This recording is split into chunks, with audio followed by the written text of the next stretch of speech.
over an area to see if they can get people sick. Well, why not? We know there was a thing called Operation Midnight Climax. That in the 1950s, the CIA ran fucking brothels. They ran whorehouses in New York and San Francisco. And they ran these things, and what they did was they ran the whorehouse so they can do LSD experiments on people. And so they unknowingly gave these Johns acid. So these poor guys would go in there just to try to give their, their hard-earned money. They probably, didn't even have much. Pay just whatever they had to get their dick sucked, and they're getting dosed with acid, freaking the fuck out, probably already feeling super guilty. Probably half of them were married and they just cheating on their wives and they felt guilty about that, and then they're dosed up with acid and dealing with the reality of the situation. I mean, we know the CIA did that. This is information that was released in the Freedom of Information Act.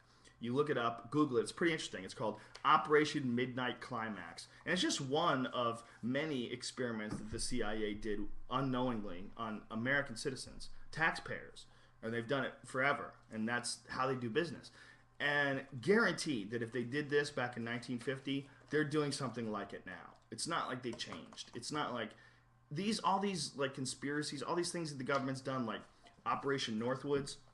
Operation Northwoods was a thing that they proposed in the 1960s, 1962, and this was signed by the Joint Chiefs of Staff and then vetoed by Kennedy. And what it was they were trying to get people enthusiastic about a war against Cuba. So they were planning on blowing up American ships, like real ships. They were going to have mock plane crashes where they were going to blow up drones in the air, and they were going to blame it on the Cubans. They were going to say that all these people died, and they were going to take the passengers and put them under false aliases and have pilots under false aliases, and that pilot was going to give maydays and say he got shot down. Look that up too. It's really interesting. It's called Operation Northwoods. And this was a real plan that they had drafted in the 1960s that the Department of Defense drafted up and the Joint Chiefs of Staff signed, and Kennedy vetoed it. And Kennedy was like, you guys are fucking crazy. Like, what are you doing? Like, you're going to fake attacks in order to get people to want to go to war with Cuba? And that's probably one of the reasons why they killed Kennedy.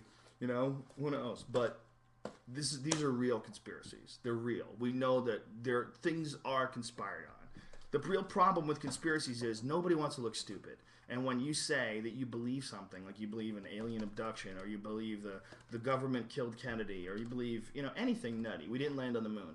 When you say you don't believe nutty things, people just automatically label you a kook.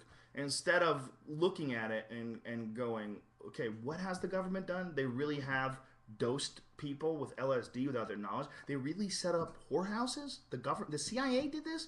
Really. They really were faking attack. They were planning on faking attacks on American civilians and blowing up American ships and blaming it on the Cubans. They really were going to attack Guantanamo Bay, attack soldiers. They were going to fucking shoot mortars into Guantanamo Bay.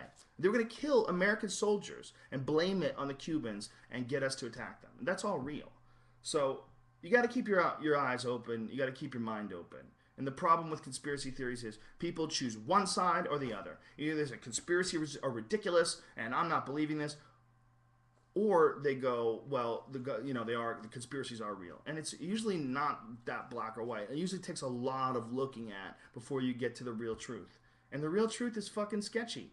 I mean, it's real hard to have information about a lot of things in this world.